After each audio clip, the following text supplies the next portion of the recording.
Magandang hapon! Kumusta po?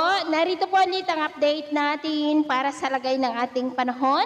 Ngayong hapon po ng April 3, 2025. Sa ngayon po ay nananatili na walang anumang banta ng sama ng panahon sa loob at labas ng ating area of responsibility. Northeasterly surface wind flow ang patuloy na dumadaloy dito sa malaking bahagi ng Luzon habang may frontal system na nag-extend sa may Visayas at easterly sa may Mindanao. Mayroon pong intertropical convergence zone, pero nandyan po sa may south of Mindanao, hindi po umaabot dito sa ating kalupaan at sa ating long-range forecast. Consistent pa rin naman po na walang bagyo na namamataan at tatawid sa ating kalupaan for the next 2 weeks.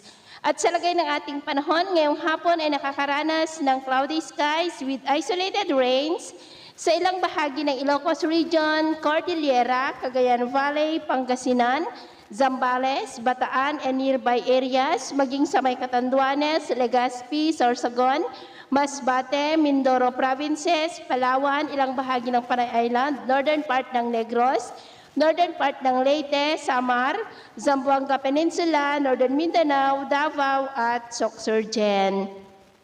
At mamayang gabi po, may chance pa rin ng mga pagulan sa ilang bahagi ng Cagayan Valley, Cordillera, ilang bahagi ng Ilocos Region, Central Luzon at western part ng Lanao Provinces, maging sa ilang bahagi ng Mati at Sorsogon.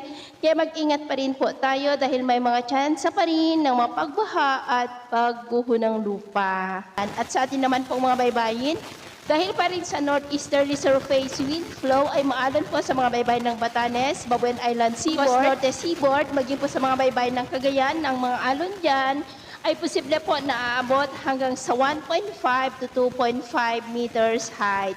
Kaya hanggat maaari po, ay iwasan na muna natin ang papalaot dyan sa mga may kulay pula para po mas makaiwas sa mga sakunahang pangkaragatan. So ito ang latest update natin sa araw na ito. At ako po muli si James na nagsasabing sa kahit na pagsubok po na darating sa ating buhay, huwag na po tayong mawawalan ng pag-asa. Thank you and God bless!